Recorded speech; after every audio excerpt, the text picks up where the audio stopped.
প্রিয় শিক্ষার্থী, বুয়েট কোশ্চেন ব্যাংকে সলভ ক্লাসে তোমাদেরকে জানাই স্বাগত। আমরা জটিল সংখ্যা বা কমপ্লেক্স নাম্বার নিয়ে আলোচনা করতেছিলাম। আজকে জটিল সংখ্যা বা কমপ্লেক্স নাম্বারের 2020 থেকে 2022 সালে আসা বুয়েটের 5টা প্রশ্ন সলভ করব। ঠিক আছে, আজকে জটিল সংখ্যা বা কমপ্লেক্স নাম্বারের 2 নম্বর ক্লাস। ঠিক আছে, আমরা শুরু করি।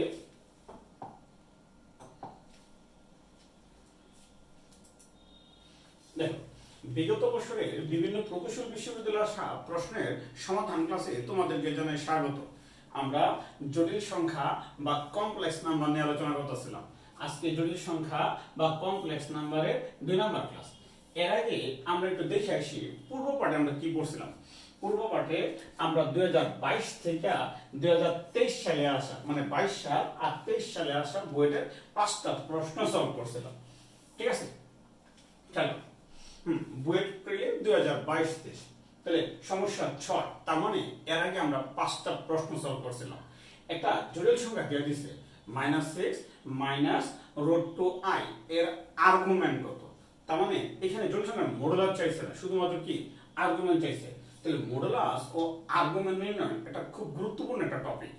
এটা স্কুলে কলেজ পরীক্ষাতে আসে, এটা বোর্ড পরীক্ষাতে আসে, এটা এই এডমিশন টেস্টে খুব বেশি আসে, বিশেষ করে ভার্সিটিতে। ঠিক আছে, আচ্ছা এখানে যে জটিল সংখ্যাটা দিছে, এই জটিল সংখ্যাটা আগে দেখবো আমরা কোন চতুর্ভাগে আছে। এখানে জটিল সংখ্যাটা তৃতীয় চতুর্ভাগে আছে। তো এই জটিল সংখ্যার বাস্তব অংশ কত? এই বাস্তব অংশ কত? -6। তাহলে এই জটিল সংখ্যার কাল্পনিক অংশ কত? তাহলে এই জটিল সংখ্যার কাল্পনিক অংশ -√2। ঠিক আছে, আমরা যদি চিত্রে আঁকি তাহলে জটিল সংখ্যাটা আছে তৃতীয় চতুর্ভাগে, এখানে আছে। তাহলে তৃতীয় চতুর্ভাগে জটিল সংখ্যা আমরা আর্গুমেন্টটা নির্ণয় করব। তাহলে এই কোণটা নির্ণয় করব থিটা। তাহলে তৃতীয় চতুর্ভাগে আর্গুমেন্ট মানে থিটা সূত্রটা ছিল -π plus tan inverse -π plus tan inverse y/x, এটি তো ছিল। তাহলে এই অঙ্কে x এর মান কত? x এর মান -6। এই অঙ্কে y এর মান কত? y এর মান -√2। ঠিক আছে, তাহলে শুরু করি। আগে জটিল সংখ্যাটাকে আমরা z দিয়ে প্রকাশ করি। তাহলে মনে করি z ইকুয়াল কত? -6 √2i, -6 √2i। তো জটিল সংখ্যাটা কোন চতুর্ভাগে আছে? জটিল সংখ্যাটা তৃতীয় চতুর্ভাগে আছে। আমরা বলি যেহেতু বিন্দুটি তৃতীয় চতুর্ভাগে অবস্থিত, বিন্দুটা কোন চতুর্ভাগে? তৃতীয় চতুর্ভাগে।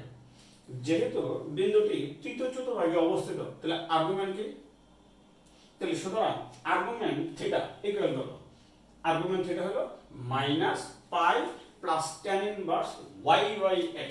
তাহলে এই অঙ্কে y এর মান হলো -√2 আর x এর মান কত? -6।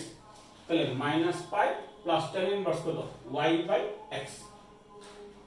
ঠিক আছে, তাহলে বা আমরা বলতে পারি এখান থেকে -π মাইনাস কাটলাম, তাহলে -π প্লাস tan ইনভার্স √2/6।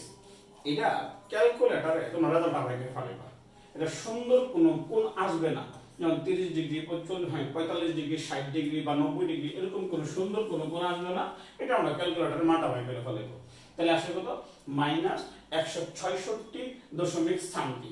তার মানে তৃতীয় চতুর্ভাগে আমরা তো জানি আর্গুমেন্টটা এখানে আছে বিন্দুটা। তাহলে তৃতীয় চতুর্ভাগে আর্গুমেন্ট হলো -90 ডিগ্রি আর -180 ডিগ্রির মধ্যে, -90 ডিগ্রি আর -180 ডিগ্রির মধ্যে, যা -180 আর -90 এর মধ্যে আছে।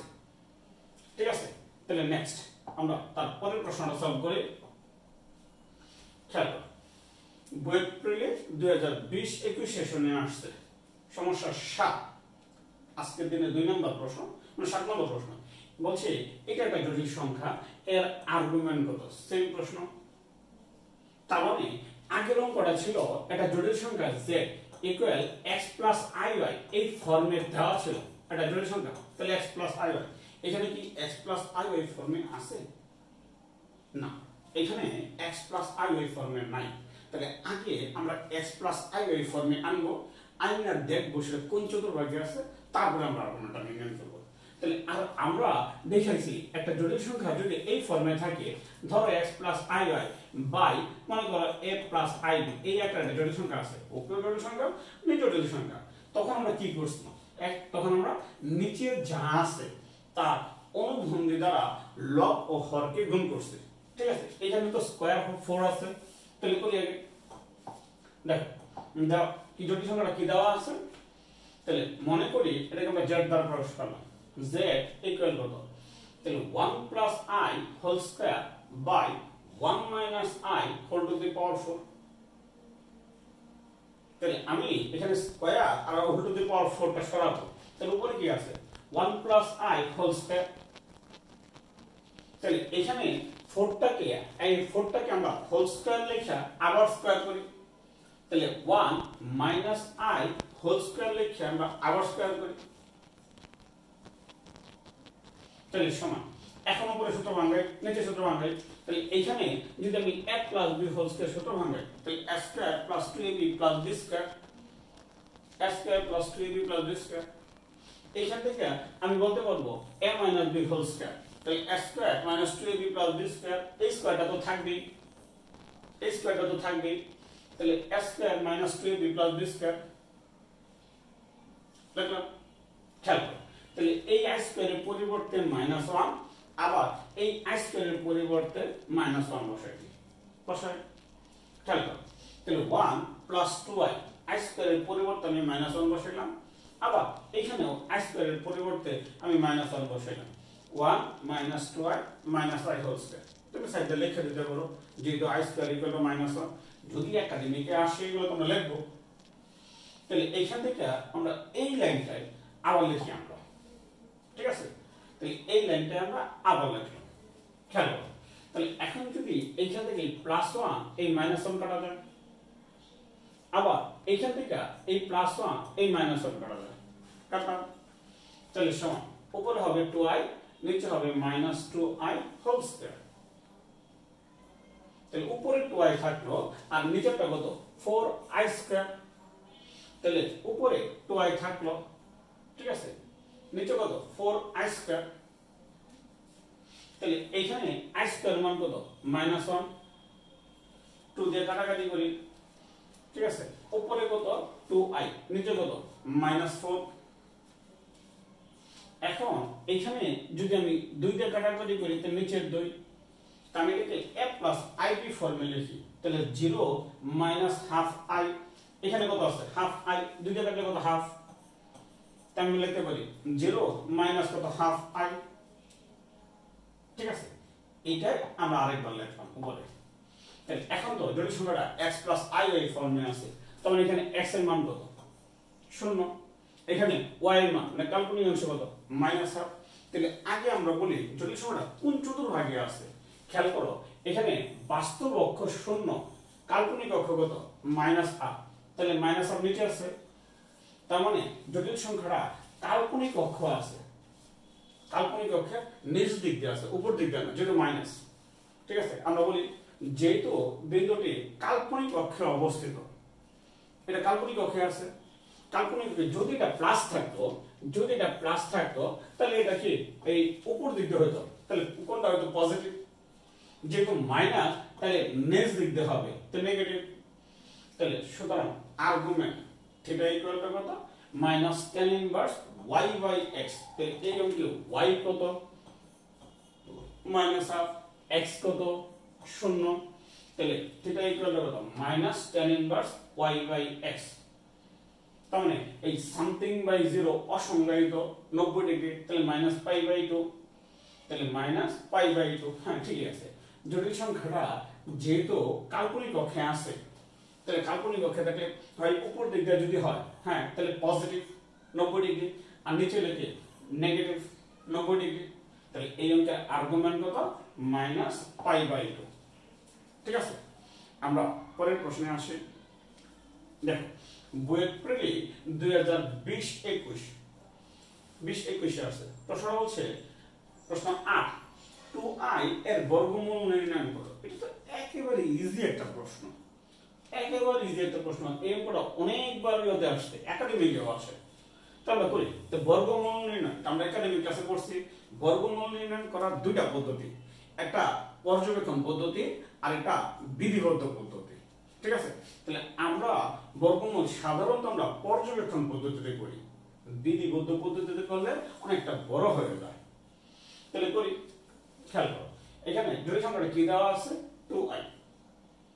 এটা 2i 3i 4i 5i যাই থাক, এটা আমরা +1 দিয়া এটা -1 দেব, যেহেতু 2i আছে এটা +1 দিয়া এটা -1 দেব, দিলাম। আমরা এই -1 এর পরিবর্তে i স্কয়ার লিখতে পারি।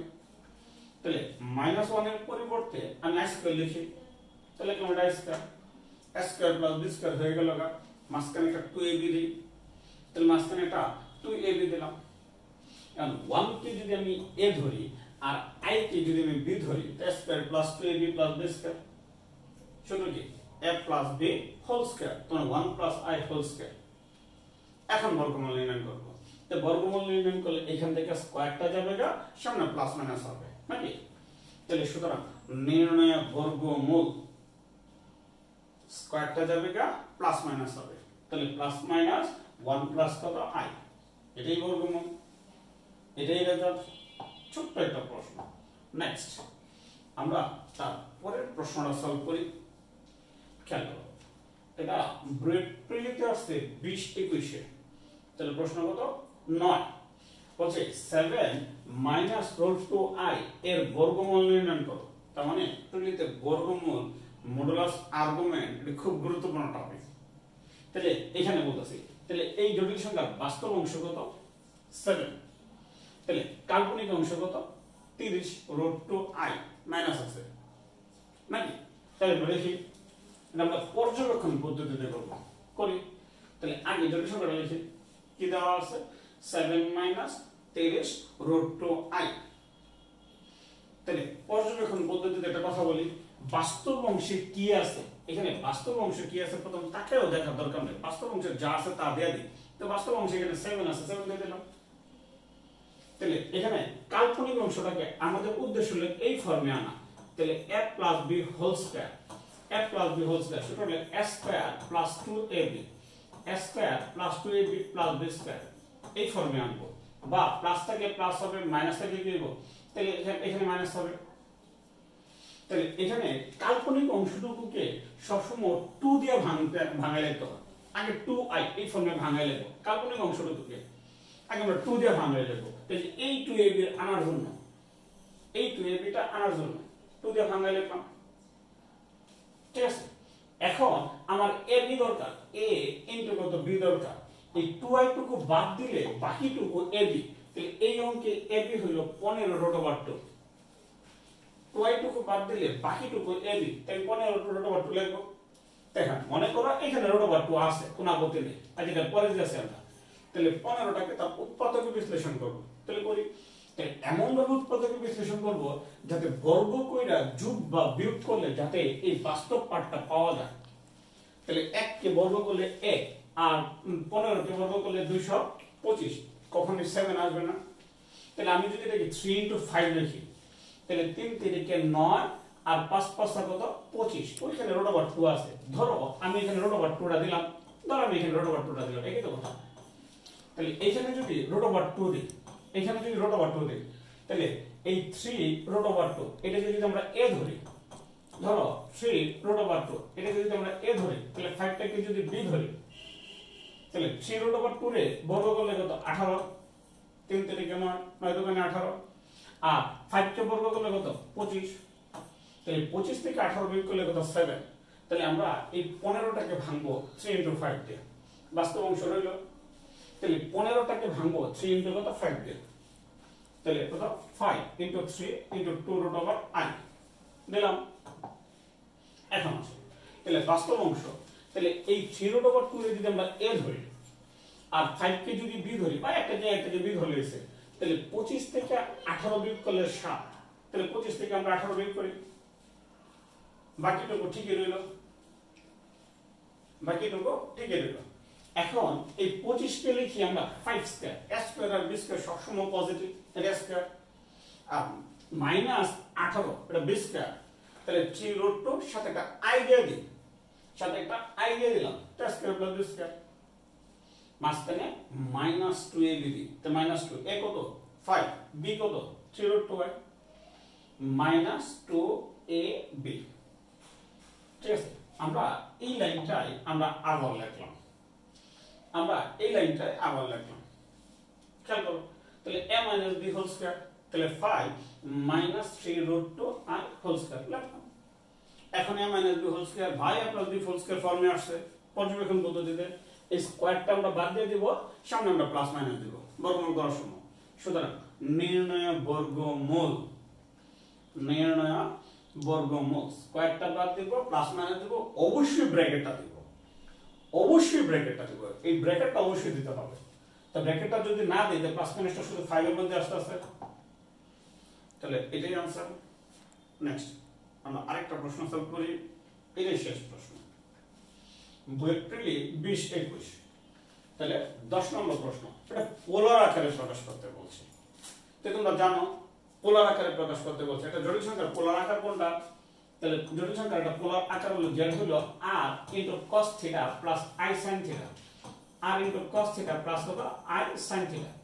কেন আমরা জানি যেখানে r কি মডুলাস, থিটা কি আর্গুমেন্ট, তাহলে পোলার আকার চাইলে অবশ্যই আগে তার আমরা মডুলাস ও আর্গুমেন্ট নির্ণয় করতে হবে।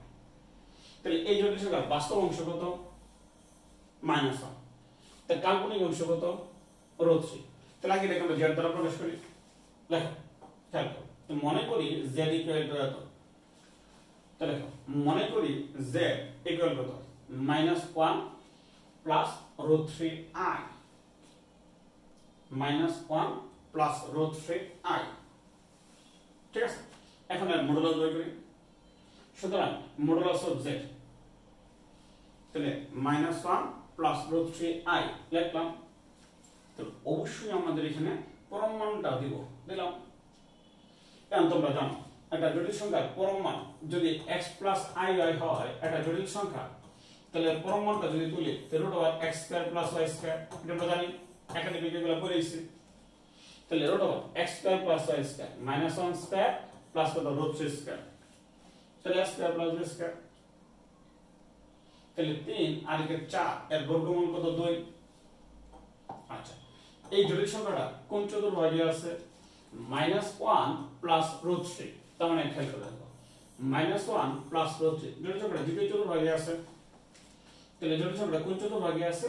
দ্বিতীয় চতুর্ভাগে আছে। তো দ্বিতীয় চতুর্ভাগে আর্গুমেন্ট কি? দ্বিতীয় চতুর্ভাগে আর্গুমেন্ট হলো θ = π মাইনাস tan ইনভার্স y/x।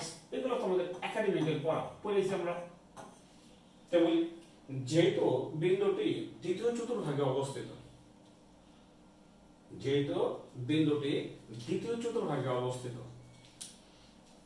বিন্দুটা কোন চতুর্ভাগে আছে? দ্বিতীয় চতুর্ভাগে। তাহলে আর্গুমেন্ট θ = কত?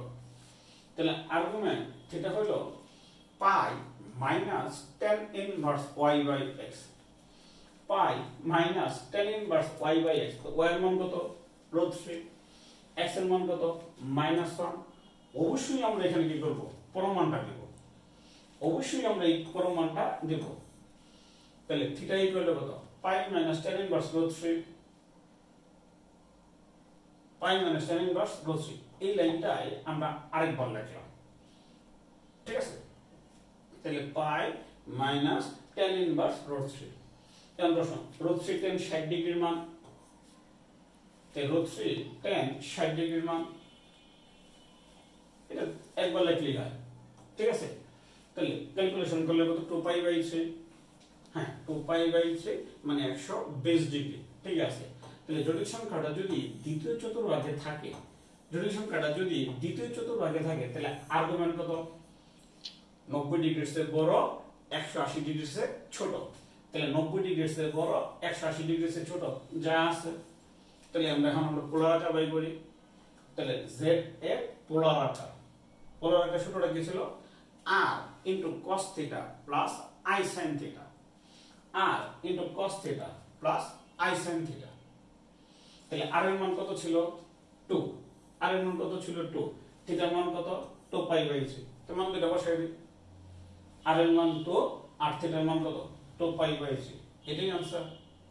অথবা কেউ যদি এই ফর্মে লেখে এটা জটিল সংখ্যাকে e টু দি পাওয়ার, তাহলে e to the power i theta polar আকার r into e to the power i theta এই ফর্মে যদি লেখে তাও হবে। তাহলে এখানে r এর মান 2, থিটার মান কত 2 পাই বাই 3।